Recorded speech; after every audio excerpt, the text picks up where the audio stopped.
Nefertiti. She was one of the most powerful women in ancient Egypt, co-ruler alongside Pharaoh Akhenaten during one of the most radical religious transformations in Egyptian history. And then, around 1336 BC, she simply disappears from the record. No death announcement, no burial that has been definitively identified, no explanation of any kind. One year she is everywhere, on monuments, in temples, depicted in positions of power that were traditionally reserved for pharaohs, and then nothing. Some historians believe she died. Others believe she changed her name and continued ruling under a male identity after Akhenaten's death. A mummy discovered in the Valley of the Kings and nicknamed the Younger Lady has been proposed as a candidate, though nothing has been confirmed. What makes her disappearance genuinely strange is the scale of it. Women of her prominence left traces. She left almost none. And the religious revolution she was part of was so thoroughly dismantled by the rulers who came after that the erasure feels less like natural history and more like a deliberate project.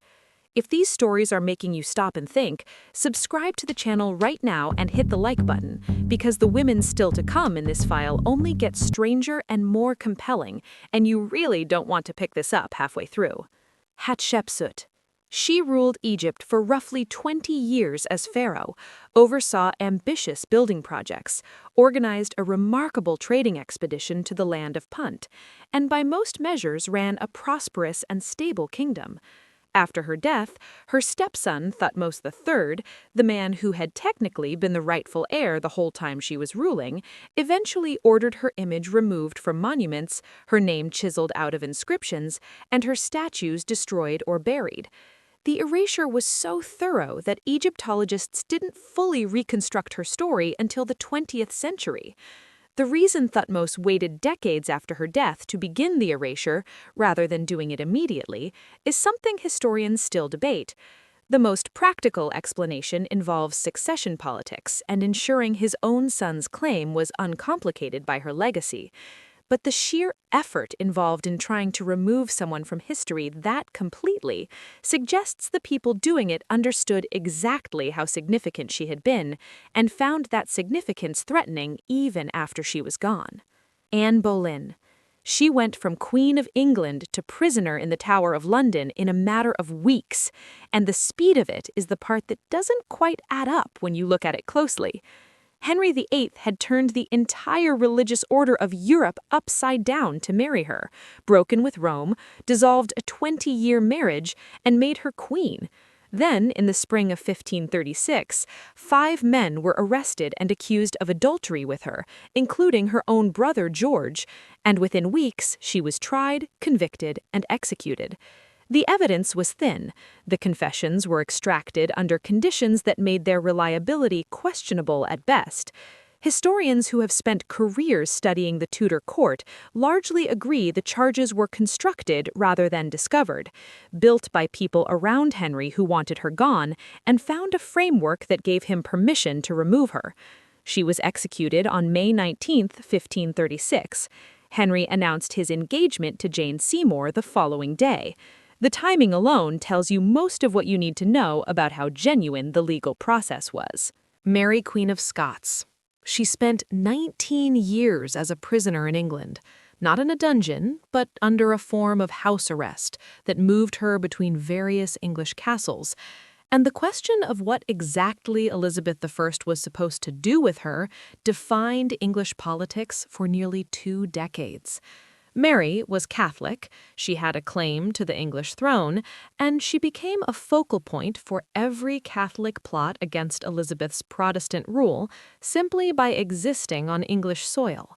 Elizabeth resisted signing the execution warrant for years, understanding the political cost of executing an anointed queen. When she finally signed it in 1587, she later claimed she hadn't intended for it to be acted on immediately, that her secretary had dispatched it without her full authorization. Whether that was genuine uncertainty or a carefully constructed piece of deniability is a question her contemporaries argued about, and historians have argued about ever since. Mary was beheaded on February 8, 1587. The execution reportedly took 3 attempts. Elizabeth wore black for weeks afterward and seemed, by multiple accounts, genuinely shaken, which is an interesting response from someone who had just authorized the death of a woman she'd been trying to find a reason to remove for 19 years. Empress Wu Zetian. She ruled China as emperor in her own name for 15 years, and the way her reign ended followed a pattern that will feel familiar by the time you finish this file. She was in her late 70s, her health was declining, and the court officials who had spent years operating under her found their moment. In 705 AD, a group of senior ministers staged a palace coup, entered her chambers, killed 2 of her favorites, and forced her to abdicate in favor of her son. She died later that year. The official history written about her in subsequent dynasties was largely hostile, painting her as a usurper and a manipulator, and it took centuries for a more complicated and more honest assessment of her reign to emerge.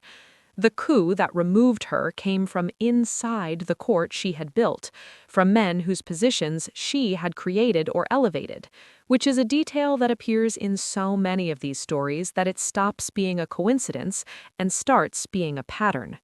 Benazir Bhutto.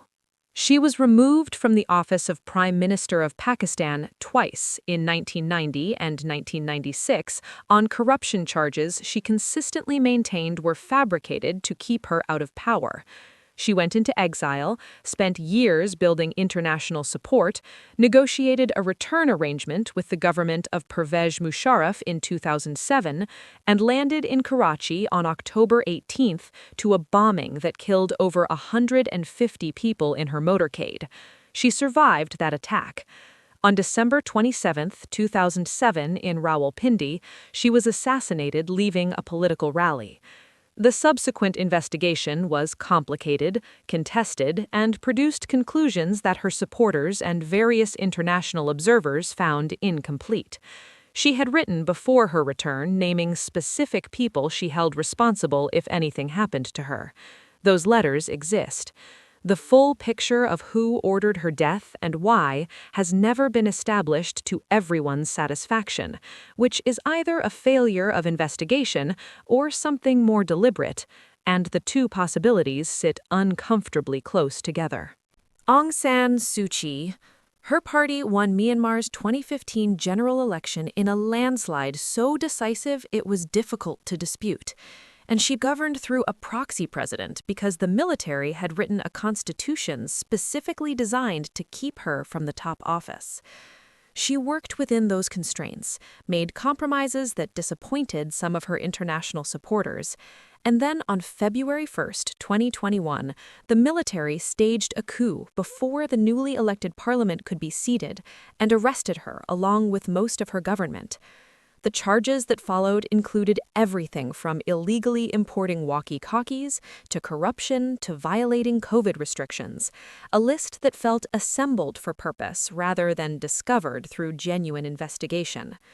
She has been convicted on multiple counts and sentenced to a total of 27 years, later reduced. She is held in an undisclosed location. The military that removed her has faced significant internal resistance and international condemnation since the coup, which suggests that whatever threat they believed she represented didn't disappear when they arrested her, it just changed form. Dilma Rousseff. She was Brazil's first female president, and her impeachment in 2016 on charges of manipulating budget accounts remains one of the most contested political removals in recent Latin American history. The legal argument against her was technical, relating to accounting maneuvers used to present the budget in a more favorable light before an election, a practice that her supporters pointed out had been used by previous Brazilian administrations without triggering impeachment proceedings. The political context was a Brazil dealing with economic crisis, a massive corruption scandal called Lava Jato that was sweeping up politicians across the spectrum, and a Congress significantly populated by figures who had their own reasons to want her gone.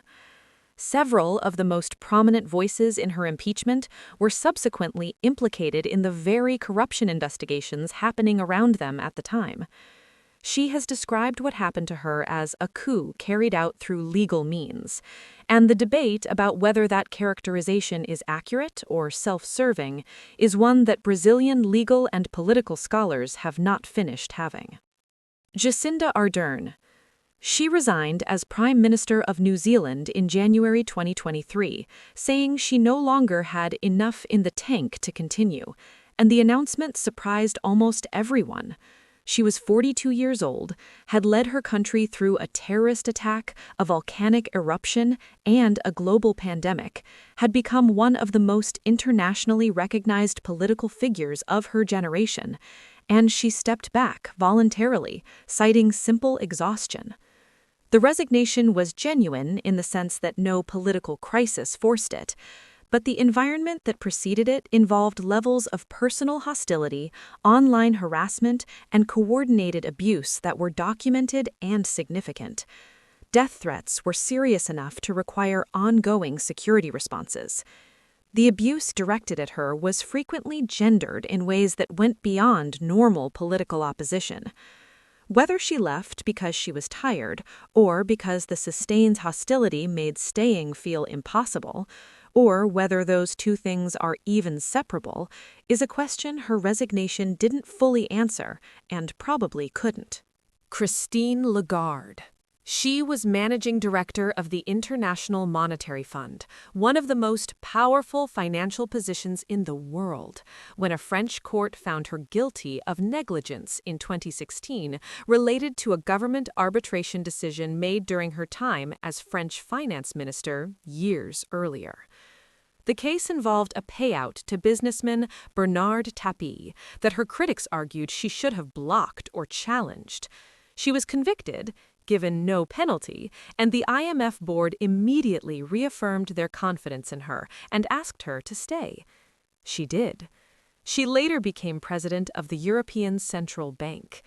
The conviction sits in her biography as a permanent asterisk, and the question of whether the case against her was a legitimate accountability process or a politically motivated attempt to damage one of the most powerful women in global finance is one that people who followed it closely still disagree on. What is clear is that whoever brought the case did not succeed in removing her, which may itself be the most interesting part of the story. Stay fascinated by the women history tried to erase. Stay curious about who decided they needed to disappear and why that decision was always made in such a hurry. As we keep her files classified.